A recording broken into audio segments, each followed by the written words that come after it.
Three leather-clad strangers cornered my 16-year-old daughter in our driveway. Their motorcycles roared like angry beasts as they circled her like predators. Sarah stood frozen against our garage door, tears streaming down her face as the biggest one revved his engine inches from her trembling body. My phone buzzed with her panicked call.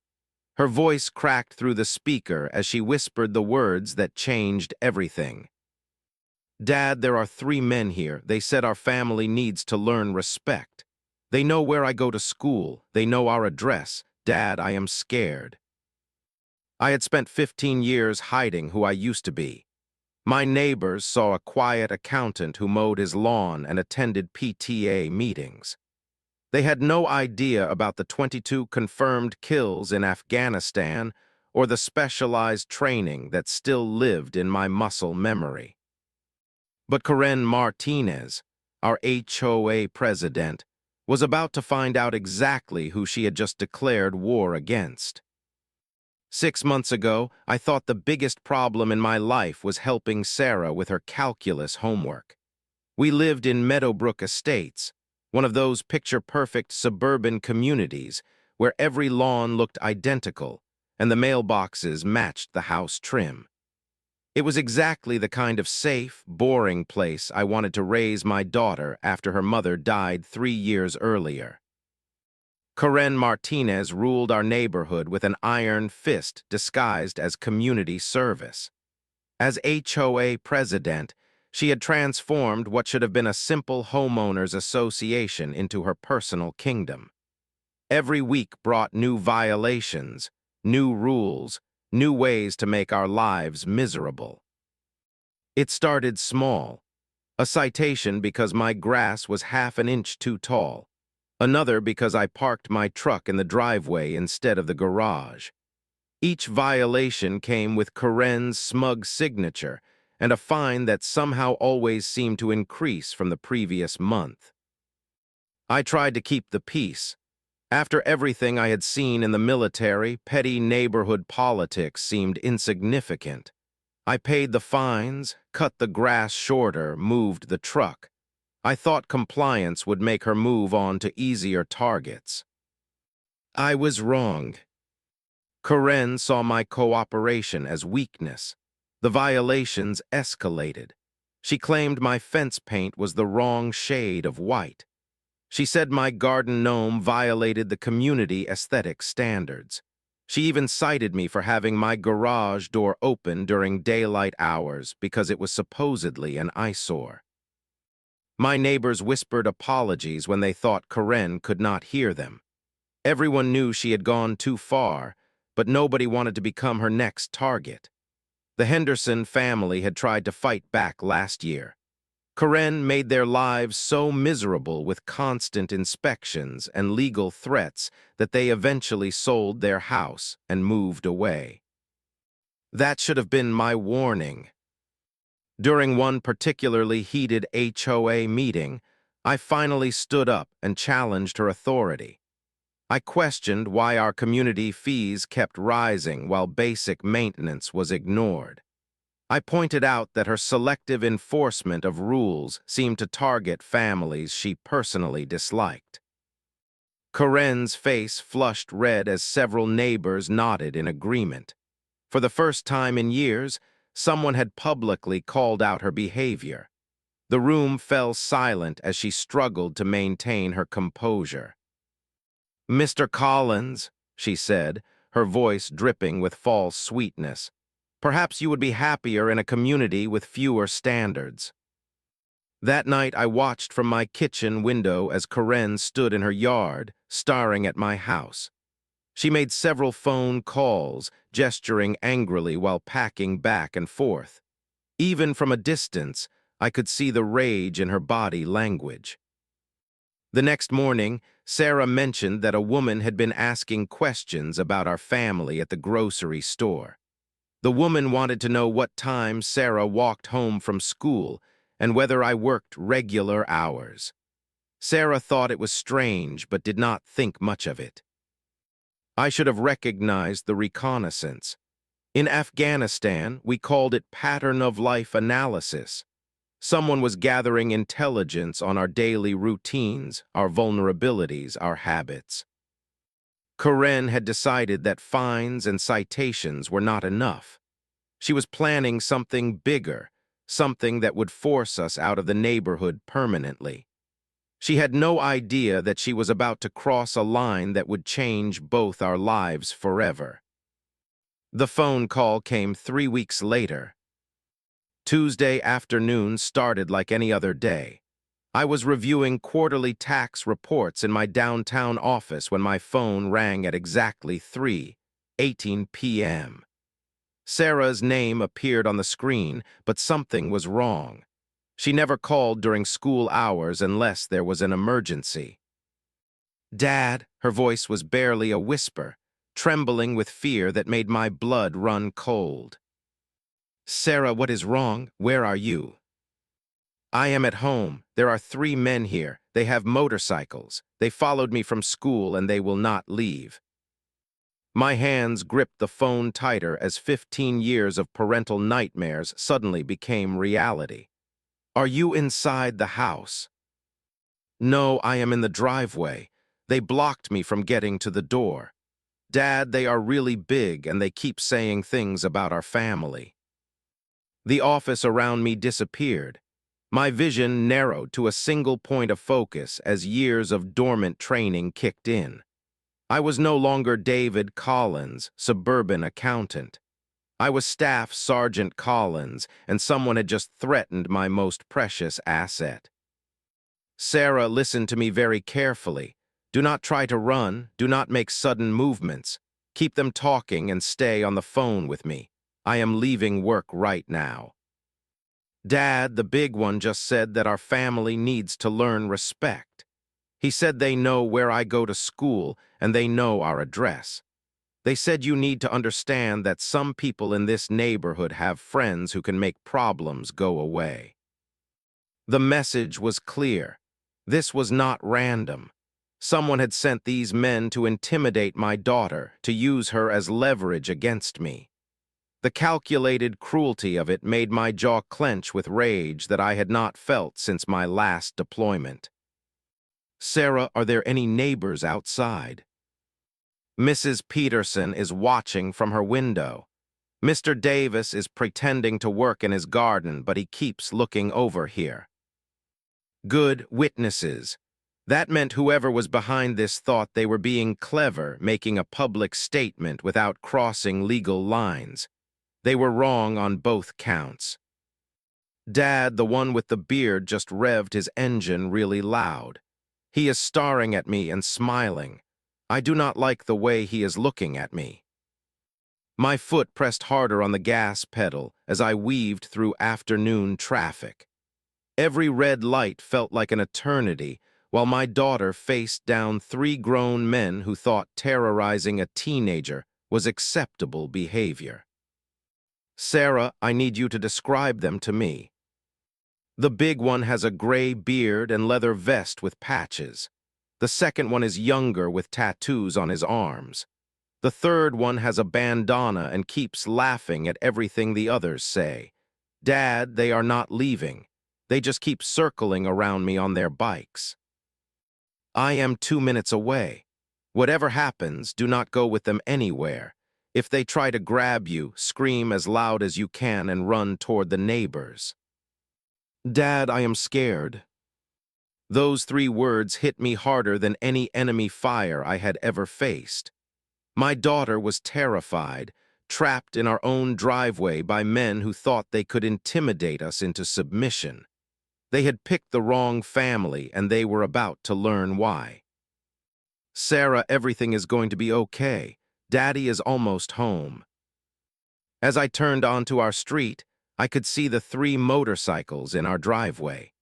3 men in leather jackets had surrounded my daughter like wolves circling wounded prey. She stood with her back against the garage door, clutching her phone and school backpack like shields. It was time to remind these men that some prey fight back. I parked across the street and sat in my car for exactly 30 seconds, assessing the tactical situation with skills I had hoped never to use again. Three adult males, approximately 200 to 250 pounds each, positioned in a loose triangle around my daughter. Escape routes blocked. Intimidation tactics active. Threat level immediate. The biggest one wore a leather vest covered in motorcycle club patches. His gray beard could not hide the predatory smile as he revved his engine near Sarah's face. The second man had prison tattoos covering both arms and kept spitting tobacco juice onto our driveway. The third was younger, maybe mid-20s, with the nervous energy of someone trying to impress his older companions. Sarah saw my car, and her face flooded with relief. She started to move toward me, but the bearded leader cut her off with his motorcycle, trapping her against the garage door again. That was his first mistake. I stepped out of my car with the measured calm that had kept me alive through 3 combat deployments. My movement was deliberate, controlled, purposeful. Every step carried the weight of experience these men could not comprehend. The 3 bikers turned to face me, their confidence obvious in their body language. They had terrorized plenty of suburban fathers before. They expected pleading, maybe some angry shouting, perhaps a call to the police that would accomplish nothing. They were not prepared for what they saw in my eyes. "Gentlemen," I said, my voice carrying the unmistakable authority of someone accustomed to being obeyed under life-or-death circumstances. "You have exactly 10 seconds to get off my property." The bearded leader laughed, a sound like gravel in a blender. "Or what, pencil pusher? You gonna file a complaint with the homeowner association?" His companions snickered, but something in their posture had changed. The younger one shifted uncomfortably on his bike. The tattooed one stopped spitting and was studying my stance with the wary eyes of someone who had learned to recognize danger. "Sarah," I said without taking my eyes off the threat, "go inside the house. Lock the door. If you hear anything that sounds like trouble, call 911 immediately." "Dad, I do not want to leave you alone with them." "Sarah, go now." The command voice worked on everyone, including the bikers. Even they could hear the difference between a suburban father asking nicely and a soldier giving orders that would be obeyed without question. Sarah ran to the front door, fumbling with her keys. The bearded leader made a move to follow her, but I stepped into his path. The distance between us closed to less than 6 feet. "Your business is with me," I said, "not with her." "Actually, our business was with both of you," he replied, climbing off his bike with theatrical slowness. "See, we got a call from a concerned neighbor. Says your family does not know how to follow rules. Says maybe you need a reminder about respecting authority." The pieces clicked into place. Karen Martinez had hired these men to intimidate us, probably paying them to make our lives miserable until we moved away. She thought she was being clever, using intermediaries to do her dirty work while keeping her own hands clean.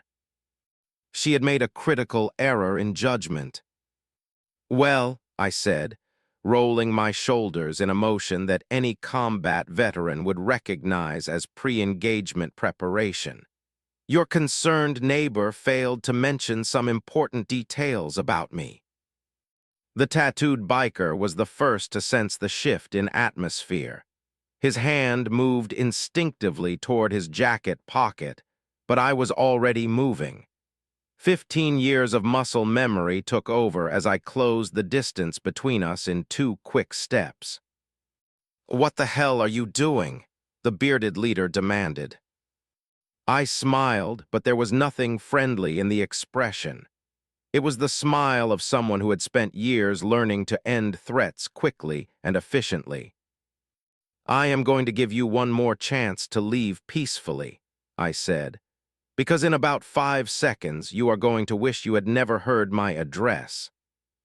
The younger biker was already backing away, his survival instincts finally overriding his need to impress his companions. But the leader was too proud and too stupid to recognize the danger he was in. "You think you scare us, suburban boy." That was his second mistake, and his last. The bearded leader took a swing at me, telegraphing his punch with all the subtlety of a freight train. I sidestepped the clumsy haymaker and responded with a precise elbow strike to his solar plexus that dropped him to his knees, gasping for air like a landed fish. The tattooed biker reached for what I assumed was a weapon in his jacket pocket. I grabbed his wrist with my left hand while driving my right fist into his kidney with surgical precision. He screamed and doubled over, the fight leaving him instantly as pain shot through his entire nervous system. The younger one tried to run, but his boots slipped on the driveway gravel. I caught him before he could regain his balance, applying a blood choke that cut off circulation to his brain. He went limp in my arms within seconds, unconscious but unharmed. Total elapsed time, 28 seconds. I stood over 3 grown men who had been terrorizing my daughter just moments before. The bearded leader was still trying to remember how to breathe. The tattooed one was curled in a fetal position, whimpering about his back. The young one was waking up with the confused expression of someone who had just discovered that reality was very different from his expectations. Neighbors had emerged from their houses, drawn by the commotion. Mrs. Peterson stood on her porch with her mouth hanging open. Mr. Davis had abandoned all pretense of gardening and was recording everything with his phone. Even the mailman had stopped his route to stare at the scene. And there was Karen Martinez, watching from her living room window with an expression of growing horror, as she realized her carefully planned intimidation had become a complete disaster. "Please," the bearded leader wheezed, still struggling to get enough air into his lungs. "We did not know. Nobody told us you were military." "Former military," I corrected, pulling out my phone to call the police. "And you should have asked more questions before accepting this job." The tattooed biker tried to sit up, grimacing with every movement. "Look, man, we were just supposed to scare you a little, make you think about moving somewhere else. Nobody said anything about your kid being in actual danger." "You surrounded my 16-year-old daughter with motorcycles and threatened her safety," I replied calmly. "What did you think was going to happen?" The young one had regained consciousness and was trying to crawl toward his motorcycle. I placed my foot on his back, applying just enough pressure to keep him motionless. "Stay down until the police arrive," I instructed. "All of you." "You cannot do this," the bearded leader protested weakly. "We have rights. You assaulted us." I knelt down beside him, close enough that only he could hear my voice. When I spoke, every word carried the weight of professional experience in dealing with men who thought violence was the answer to their problems. "You came to my home. You terrorized my daughter. You threatened my family on behalf of someone who was too cowardly to confront me directly. The only reason you are still breathing is because I chose to show restraint." His eyes widened as he heard something in my tone that made him understand exactly how close he had come to a very different outcome. "Now," I continued, "you are going to tell the police everything. Who hired you, how much they paid you, and what instructions they gave you. Because if I find out you are lying, if I discover there was more to this plan than simple intimidation, I will find you again. And next time I will not be so gentle." The sound of sirens was approaching from the distance. I stood up and brushed the dust off my clothes, returning to the calm suburban father that my neighbors expected to see. But everyone present had witnessed something else entirely, something that Karen Martinez had unleashed without understanding the consequences.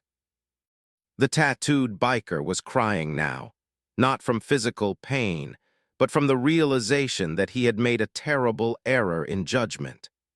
The young one kept staring at me with the wide-eyed fear of someone who had just learned that the world contained predators far more dangerous than he had ever imagined. And the bearded leader, the one who had laughed at my warnings just minutes before, was now begging me to call off the police, promising to leave town immediately if I would just let them go. But it was too late for negotiations. Karen Martinez had started something that could only end one way now. With justice. The first police car arrived within minutes, followed by 2 more units and an ambulance. Officer Martinez, no relation to our HOA president despite the shared surname, took charge of the scene with professional efficiency. The 3 bikers tried to spin their story, claiming they were just passing through the neighborhood when I attacked them without provocation. Their version painted me as an unstable veteran who had snapped and assaulted innocent travelers. Officer Martinez listened patiently to their account, taking notes and nodding sympathetically. Then he turned to me. "Mr. Collins, would you like to tell me what happened here?" I gave a calm, factual account of the events. I described the phone call from my daughter, the positioning of the motorcycles to block her escape routes, and the specific threats they had made about my family needing to learn respect. "Sarah is inside the house," I added. "She witnessed everything and can confirm the timeline." Officer Martinez interviewed Sarah while the paramedics checked the 3 bikers for injuries. Her testimony was clear and consistent, describing the fear and intimidation tactics they had used before I arrived. "They knew where I went to school," she told the officer. "They knew my schedule. They said their friend told them all about our family." That was the detail that changed everything. The bearded leader, whose name was apparently Rick Turner, was still having trouble breathing normally. When Officer Martinez asked about Sarah's statement, Turner made a crucial mistake. "Look, we were just doing a job, okay? Some HOA lady called my buddy Jake and said she had a problem neighbor. She paid us $500 to come over here and maybe convince the family to be more cooperative." His companions shot him angry looks, but the damage was done. Officer Martinez raised his eyebrows and made additional notes. "This HOA lady have a name?" Turner glanced toward Karen's house, where she was still visible in the window. "Martinez. Karen Martinez. Lives right over there. She showed us pictures of the family and told us when the kid walked home from school." The investigation shifted into high gear. Officer Martinez called for a detective while his colleagues secured the scene and separated the suspects for individual questioning. Within an hour, Detective Sarah Walsh arrived and began interviewing neighbors. Mrs. Peterson confirmed that she had seen Karen talking to the bikers earlier in the week. Mr. Davis had witnessed Karen taking photos of our house and timing Sarah's daily routine. The young biker, whose fear had overcome his loyalty to his companions, provided the most damaging testimony. He described the meeting where Karen had hired them, complete with detailed instructions about when to approach Sarah and what to say to maximize intimidation without crossing obvious legal lines. "She wanted it to look random," he admitted. "But she gave us specific times, specific words to use. She said the family needed to be scared enough to move away." Detective Walsh obtained a warrant for Karen's phone records. which revealed multiple calls to Rick Turner over the past 2 weeks. Text messages showed planning sessions and payment arrangements that proved premeditation and conspiracy. Corinne's world was crumbling in real time. Neighbors who had feared her for years were now talking openly about her abuse of power. The HOA board was calling emergency meetings to discuss her removal. Local news crews were arriving to cover the story of a homeowner association president who had hired motorcycle gang members to intimidate a family. By evening, Corinne Martinez was under arrest for conspiracy, intimidation, harassment, and endangering the welfare of a child.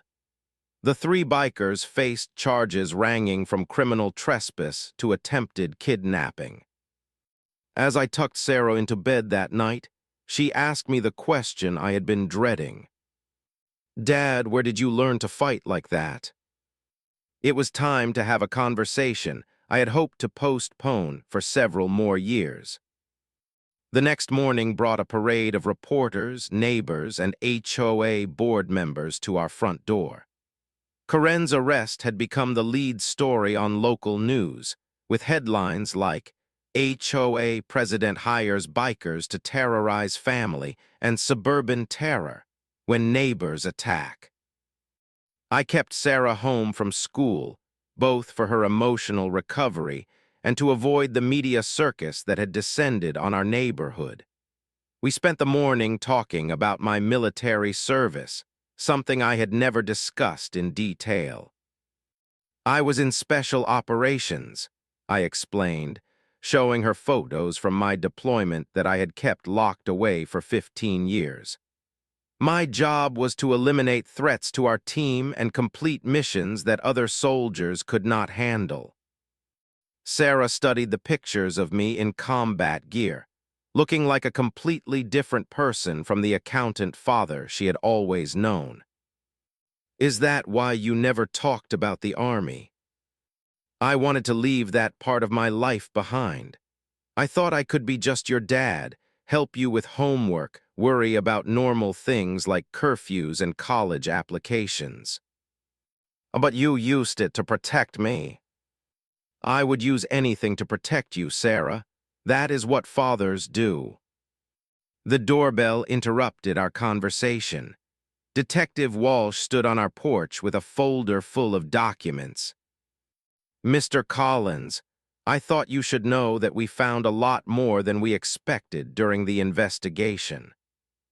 She laid out bank records showing that Corinne had been embezzling HOA funds for over 2 years, using the money to pay for personal expenses and fund her campaign of harassment against families she disliked. The Henderson family, the ones who moved away last year, she hired a private investigator to dig up dirt on them. The Johnsons, 3 blocks over, she had their cars towed repeatedly using falsified complaints. Your family was just the latest target. The scope of Corinne's abuse was staggering. She had turned the homeowner association into her personal weapon, using community funds to destroy lives and force out anyone who challenged her authority. "There is more," Detective Walsh continued. "We found communications between Corinne and several other HOA presidents in the region. They were sharing tactics, coordinating harassment campaigns, even lending money to each other for these schemes." It was bigger than just our neighborhood.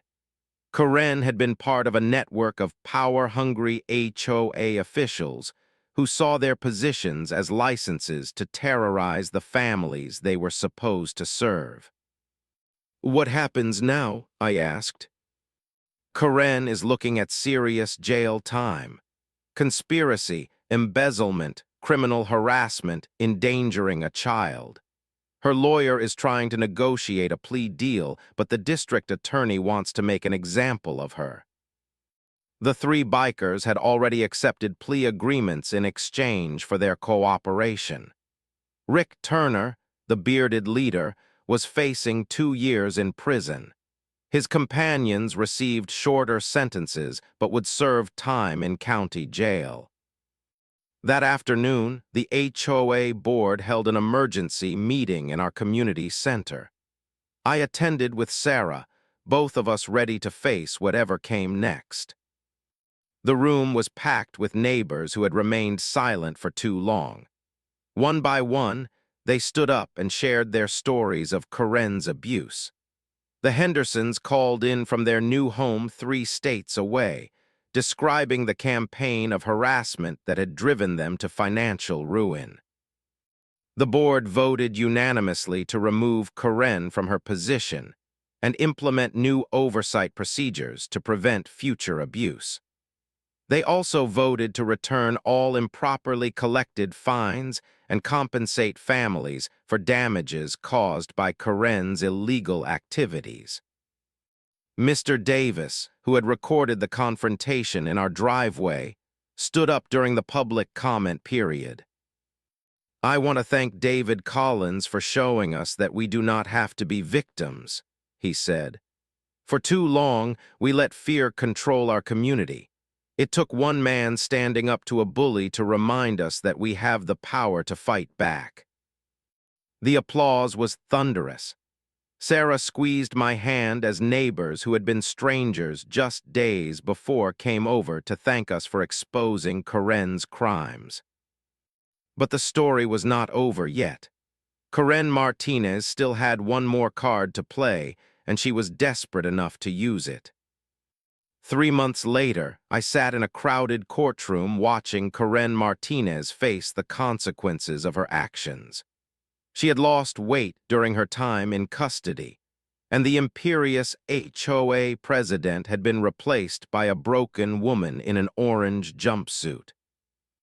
Her lawyer had tried every possible defense, from claiming she was protecting the community to arguing that hearing the bikers was a misunderstanding rather than criminal conspiracy. None of it worked. The evidence was overwhelming, and the victims were eager to testify.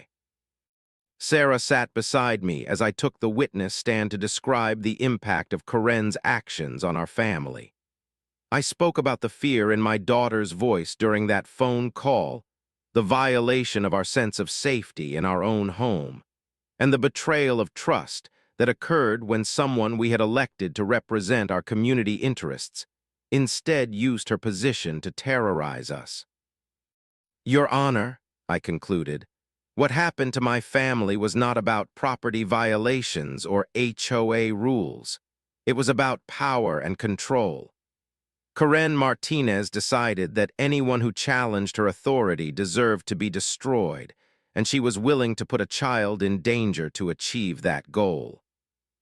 Corinne's sentencing hearing drew victims from across the region.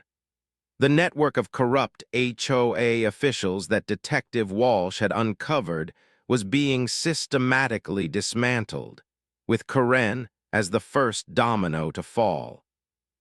Judge Roberts did not mince words in his sentencing remarks. "Mrs. Martinez, you held a position of trust in your community and violated that trust in the most egregious way possible. You embezzled funds, harassed families, and ultimately endangered a child through your reckless actions. The court sentences you to 4 years in state prison, followed by 3 years of probation."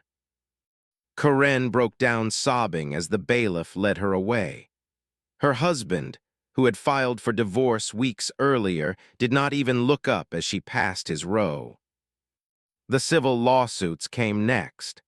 Corinne's assets were seized to pay restitution to her victims, including the families she had driven from their homes and the community funds she had stolen.